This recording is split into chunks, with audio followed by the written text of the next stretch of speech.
Welcome back to Life at the Manor. It's a really exciting one today because we get to answer all of your burning questions. We're right now in the dining room that we're going to renovate into a big kitchen. But we've got a load of people around the house. We've got a tour going on that Caroline's taking. Grandmother's watching Antiques Roadshow, and Emma's coming in with the tea. I'm the tea lady. King tea lady. I'm the tea lady today. I thought you might like this mug. Oh, great. Where on earth do you get that from? Grandma's cupboard. If you haven't seen the antique video, it's worth checking out because I could probably sell That could be an antique. For more than what I found. Nice. It tastes good though. Okay, Perfect. so Perfect. it's been a really busy few weeks. I really hope you guys have been enjoying the videos. We had an amazing response. We did. Off the back of the train video. Oh, the train video. I thought we were talking about the last Q&A. Yes, the train video was amazing. Train video was amazing. And emotional. It was. I'd never seen it run, so to see it buzz round was really quite heartwarming. And actually, I was just talking to my grandmother earlier, and she just, but I think she was kind of moved because she actually hasn't seen it move since my grandfather's around. So it was a really nice family affair. It's kind of like keeping his memory alive as well, isn't it? Yeah, it's genuinely amazing. And then we had the antique video, which was I've been looking forward to so long. Yeah. And if you haven't seen that, then do check it out. We'll put a link. Such good fun. We'll put a link just up there. Who knew antiques were such good fun? Well, who knew that antiques could be worth so much money, or not in our case? Yeah. And then you guys have been killing it with the amount of questions. So we thought we had to do another sit down and run you through them. So without further ado, Should we get into it? should we get into it? It's Q&A number 2. Q&A. Very exciting. Number 2. Have you considered guided biking tours using your estate as a B&B glam van life anchor point? Question is, yes, we have. We're definitely going to do it. We've got so much on at the moment that we're kind of just trying to keep our head above water. So we've still got to crack on with the cafe. We've still got some sorting out our staffing going into the summer. We're still renovating the Manor Farm barn. We got some potential exciting news about this channel. There's loads of stuff going on, and I think adding events right this second will just push us over the edge. So I think we're just holding fire, but it is on the back burner. Definitely. And then Hardcore's gone in saying, Hank, loving this series and what you and Emma are doing to this place is amazing. High five. High five. We're working Careful hard. with that. Would love a tour of your bungalow, what we've seen since you joined GCN. Now, I did see in the other Q&A that people didn't know what GCN was. GCN is Global Cycling Network. It's the company that I work for and I have been working for over the last 6 years. It's the biggest cycling channel in the world, and it's where all the cycling content goes. So that's what GCN is. Does Em ride? Any interest? Do I ride? Guys, this has been a burning question. I've seen so many comments of people asking, do I ride a bike? Do I ride? No. And do you know what? When I first met James, I had to say to him, I wouldn't even know how to put my feet in the clip-in pedals. In the clip-in pedals. Wouldn't even know how to do that. I think I'd fall straight off. And I've said to you many times, let's go and ride a bike. I can ride a bike, but not, a bike. And I thought, you can teach me, but actually, really in your spare time after riding all day at work and, riding professionally for so many years, I just don't have the time. He doesn't have the time. Also, he wants to do other stuff in his spare time. So, yeah, we'll get there. We'll get there. I will ride a bike. We could have a nice, bike down the camel trail or something in Cornwall. We will definitely do that. Watch this space. It's not my biggest interest. No, we're going to get you into horse riding instead. I'd much rather ride a horse than a bike.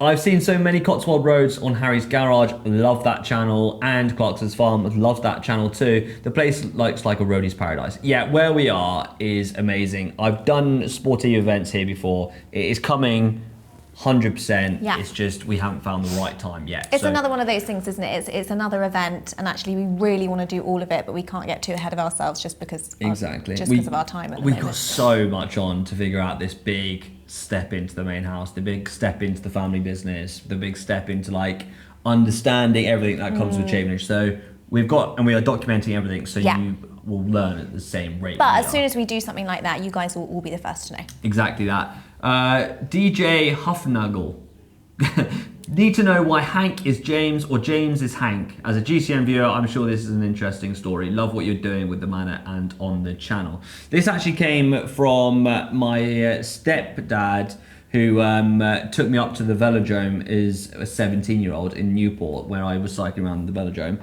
and they couldn't remember my name, and they were like, it's this American dude, because my stepdad's American, it's this American dude, can't remember his name, and his surname's Williams, and apparently, when my friends went back to their mother, they were like, you know, this American dude turned up, he's got a surname Williams, and their mother was like, oh, well, the only American with the surname Williams we know is a guy called Hank Williams. Yep, the guitar player. And from that day onwards, they were like, oh, Hank. He's actually a guy called Luke Rowe and Matt Rowe, who were, you know, Luke Rowe for Sky, big name in cycling. And they were like, Hank is such a good name. It's so much easier than James Lowesley Williams. So you got stuck as Hank. So I got stuck as Hank. So the whole cycling world knew me as Hank from the age of 17 to present day. And so many people still do. And so many people still know me as Hank. I think I actually got introduced to you as Hank. Yeah, no, probably. It's weird because it's like my cycling, my cycling personality is Hank. Yeah, and at home you're Jimbo. And yeah, at home it's Jimbo or James. Yeah. So anyway. You could be, you know, you've got two sides to you. Exactly. Who do you feel like being today? Yeah, exactly. Well, who knows? Depending on the channel. Depending on That's true. Yeah. That's true. Hit. Next one. Okay, we have got Hinde Groot. I really enjoy your videos. Keep up the good work. I would love to see a video all about the vehicles you use on the Manor, like ATVs, tractors, cars, and perhaps others are interested in this as well. Yes. That's fine, from Norway. We really want to do something about the different vehicles we use here at Chavenage, because we personally really enjoy different vehicles and we have so much fun with them. Jeff, our Polaris, is one of our favourite things and has helped us so much. We always seem to have a little bit of an issue with vehicles. We haven't previously made the best choices in our cars, but when we got Jeff, we were like, oh my God, Jeff is amazing. And he's so capable and he can do anything. And now we have the Defender, and that's probably the two that we'd use mostly on the estate. But your Aunt Caroline bought a tractor, which you love. I love the tractor. Raf loves the tractor as well. And then, I mean, we could do a whole video on this. We could do a whole video, and I think, you know, this is what they're saying as well. You know, maybe we could do a whole... Our key ones. Yeah. Our key ones are Jeff, the Polaris, Baby Blue, the Defender, Mazda, your little Mazda from your dad. So my dad gifted my mum for her 40th birthday an old little Mazda MX-5, which she's now very kindly gifted to us to really store here at Chavenage. And so in the summer we can get her back up and running. And then the tractor and the lawnmowers. That's pretty much it. It's the tractor and the lawnmowers. Yeah. We've got one in from Mapton. Damn, wish I had known you were both doing this Q&A. Well, you're in luck because you're in the next one. If you ever do another one, I have a random question. Is your male line family name Williams or Hall? And interested to learn more about your family history in general. The answer is correct. So my family tree, Caroline is so good at it and I'm so bad at it because it's so complex, because there's been so many changes of names. But essentially, back in 1874, the Lowesley Estates, so this is one of the Lowesley Estates, so the Lowesley Estates around the country were given and handed over to Reverend, here I've got it here just to remind me, Reverend Williams was given to see, this is why it's so complex. The Lowesley Estates was given to George Williams Lowesley Hall Lowesley Williams.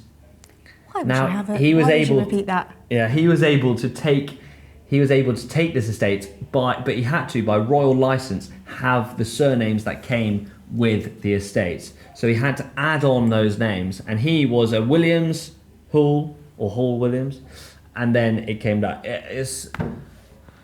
I'm going to do a video with Caroline. It's a family tree of all family trees, really. Like, who would name their child George Williams Lowesley Hall Lowesley Williams? It would take you about 4 hours to get through any form. Like, imagine the form you have to do it. Imagine your signature. I just cut my hand with an axe the other day, and I imagine just trying to do your form at medical. Yeah, my name's James Losley Williams Losley. How do you spell Losley? Hall Losley. Nightmare. Anyway, so that all happened, and George Williams Losley Hall Losley Williams moved here in 1891, took over the Losley estates. But yeah, essentially there were two families that merged, and I'm going to explain about it, but I need to do a whole video on that. I need to do a lot of research. I already have questions. Yeah. Let's move on, because we could be here for hours. Okay, Casey Buffum 3359. If you end up doing another Q&A, I would love to know where you get the gilet and outdoor clothing. What brand is it? So in our last Q&A... We're not actually sponsored. We're not sponsored by anyone. We're not sponsored by anyone, no. So I just want to put that out there before people say we're actually sponsored content. It's absolutely not. No sponsored content. The gilet you were wearing was Holland & Cooper. It was. And I can't remember what I was wearing. So we've actually got a friend that works for Holland Cooper. Yeah. Who's amazing, who helps do all the shoots. And when we did our Hello Big shoots, up, Anna. Big up, Anna. Yeah, when we were doing our Hello shoot, they gifted us some of those gilets, and I've actually wanted one for quite a long time. Which was so kind, really cool. and that's actually so nice, isn't it? And it's so wearable. And all our outdoor clothing is such a mix. To be honest, our outdoor clothing gets so muddy, especially at this time of year, and just ruined from like picking up sausage dogs and God knows what. It's so hard to keep clean on this estate. So you've got a nice Barber jacket, which is like years and years old from a charity shop. Yeah. I've got a really nice jacket my friend got me from Vinted, which is a Sherwood Forest jacket, which is really good. I think those are the main brands that we use. You wear a lot of your Molo coat. I wear my Molo coat a lot, which was my birthday present a couple of years ago from Jimbo. I bought her a birthday present. It was like quite a lot of money. And then she left the treats in the pocket, and Winnie burrowed through the coat to get the treats. So and it was quite a lot of money coat. I'm in trouble. I was very much in trouble. Yeah, still are.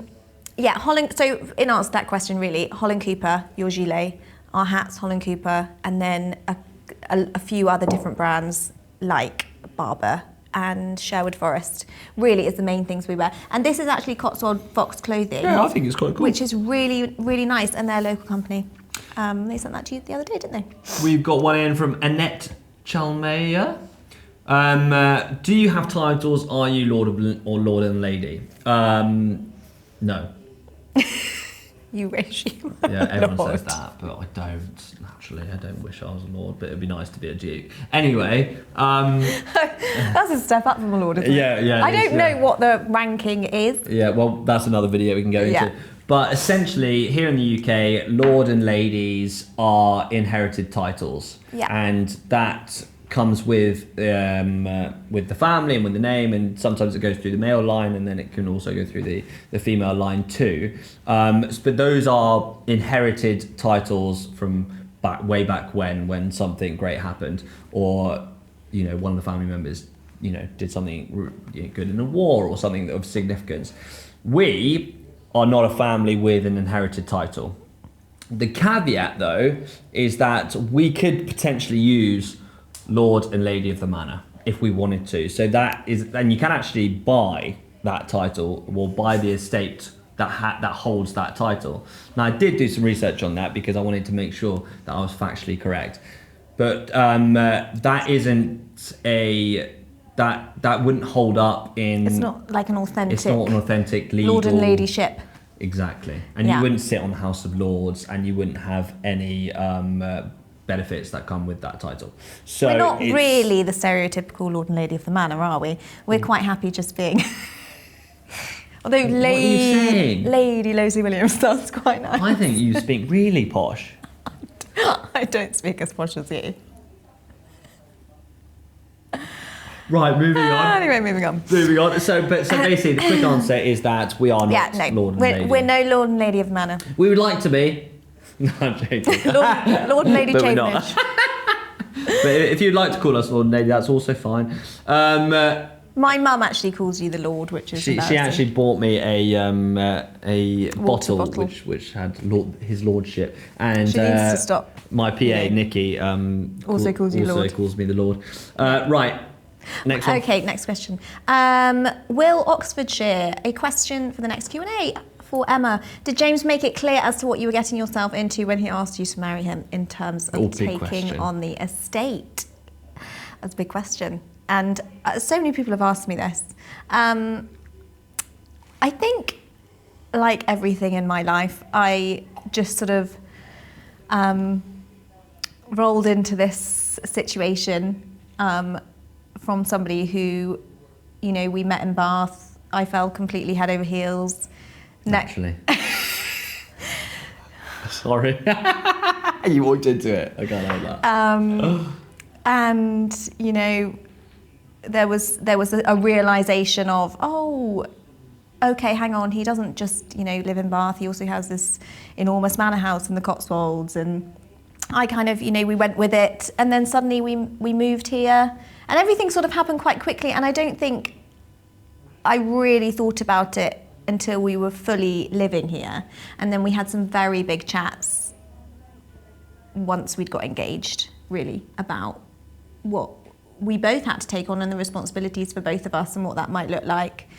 And I think we had horrible chats sometimes. Horrible chats like prenups. We had to do a prenup.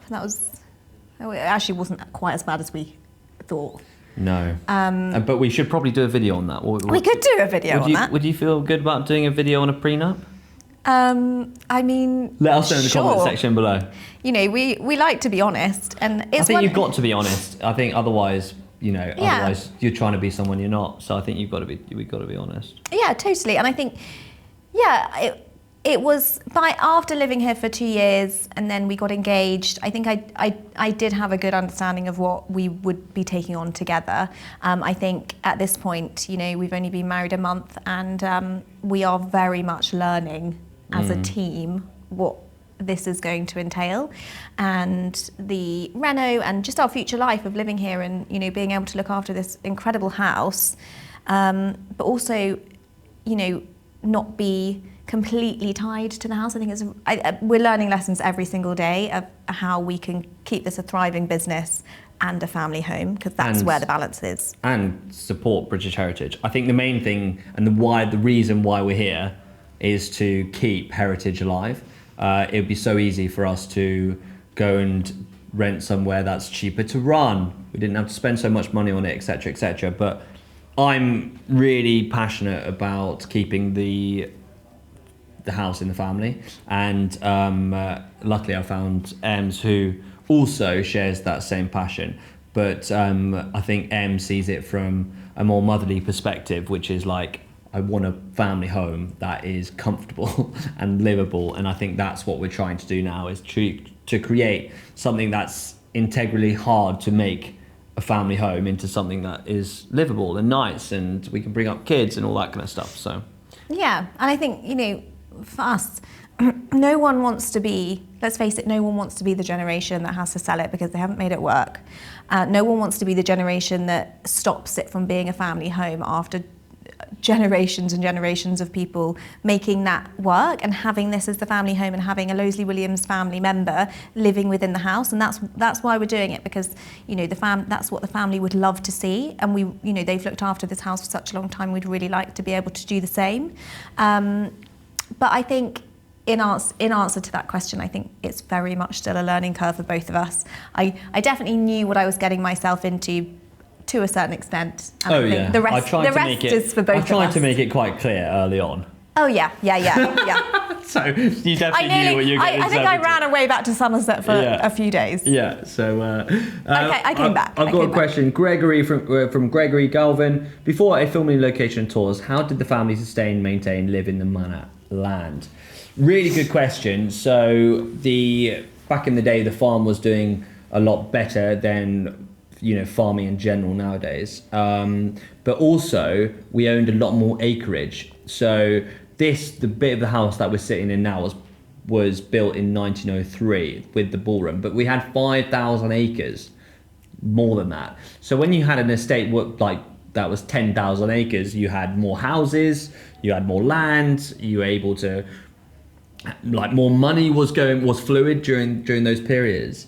Now each generation bites off a chunk because there's not enough time to work elsewhere to provide money for the estate. So you've got to try and make the estate work, and bits get sold. My grandmother and my grandfather sold 3 pretty big houses, and so bits get chipped away as the decades go on, and it's just harder. Like, to put it in a real perspective, is that right now in the 21st century, it's really, really hard to maintain land because farming's not paying the way, to maintain the house because taxes, conservation, listed building consent, the list is endless trying to keep these buildings alive.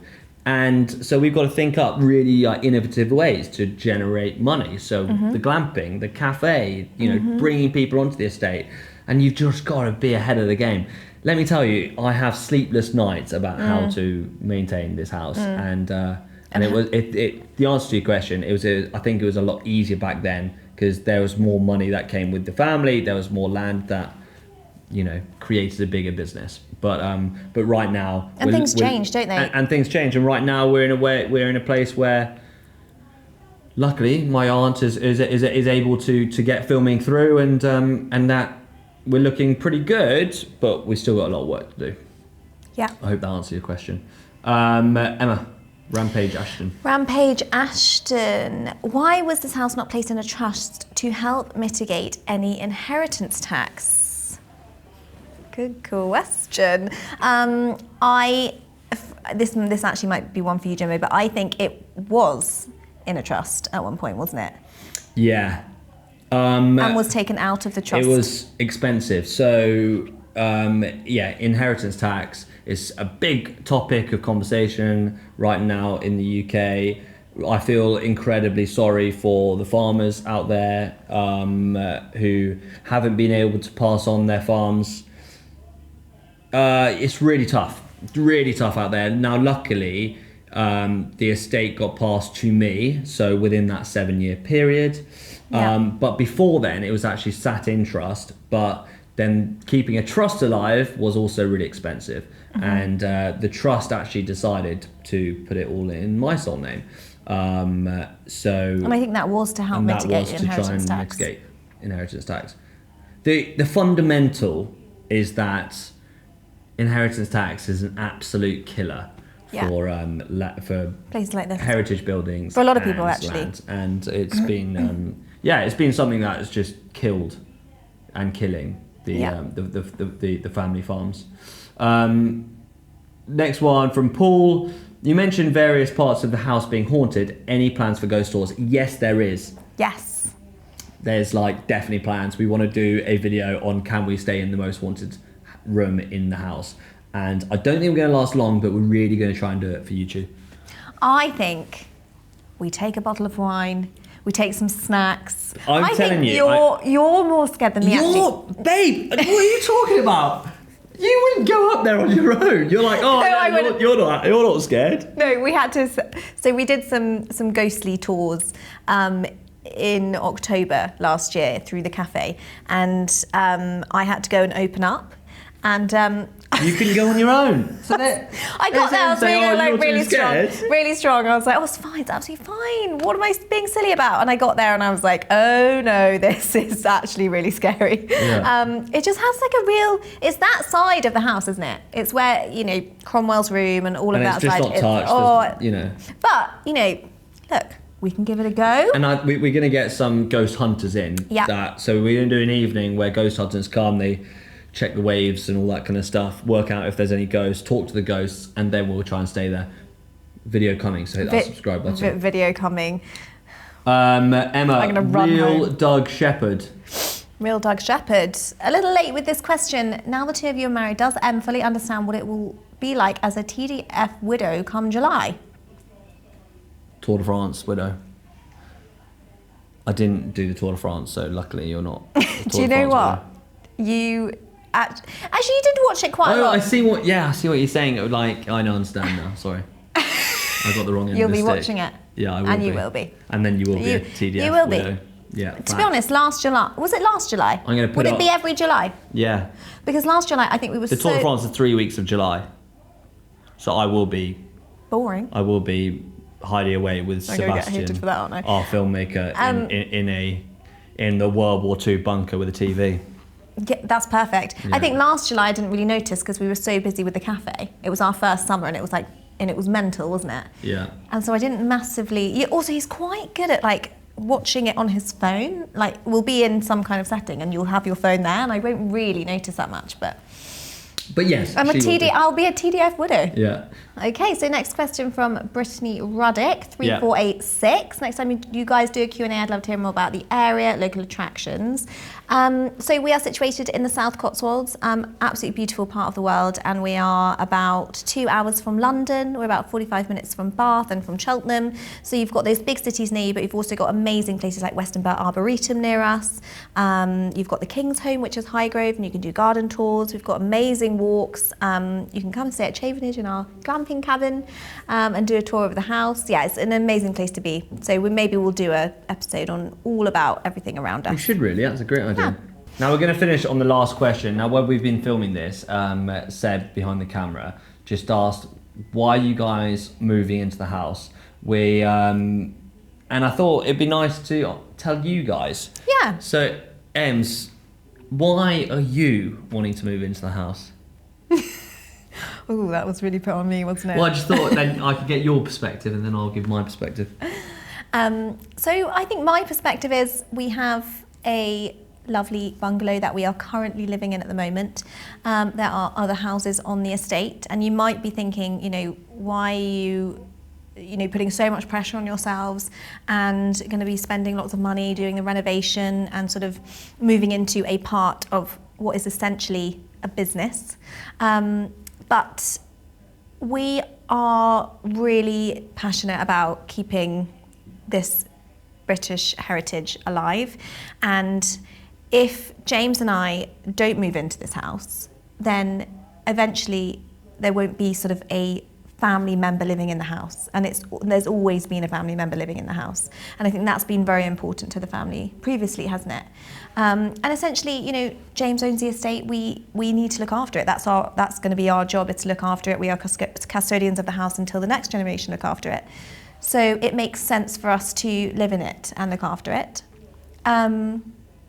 I think we could do it the other way, and we could live somewhere else on the estate and run the business from there. But I think it's really important to you that we live here and we try and make a family home for ourselves within these walls.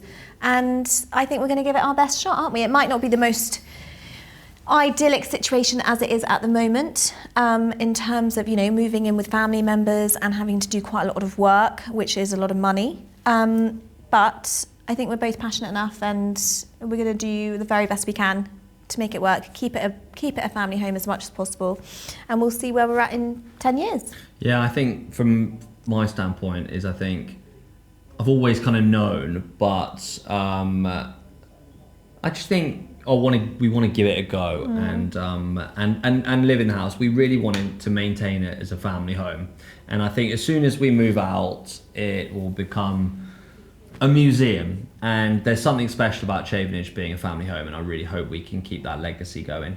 And on that note, that wraps up our latest Q&A. I hope you guys enjoyed it, and I hope it taught you a little bit about something about us, and I hope it gave you a little bit more of a rounded understanding on what we're trying to do here. If you're enjoying Life at the Manor, then please hit that subscribe button. It's totally free, and it just helps us build this channel beyond, and hopefully with your support we can keep this amazing house standing for future generations. Thank you so much for watching. Thank you so much. Hit that thumbs up button if you liked it, and remember, drop us a comment if you want to hit, if you've got any questions. Yes. And we'll see you in the next video. Take Bye. care.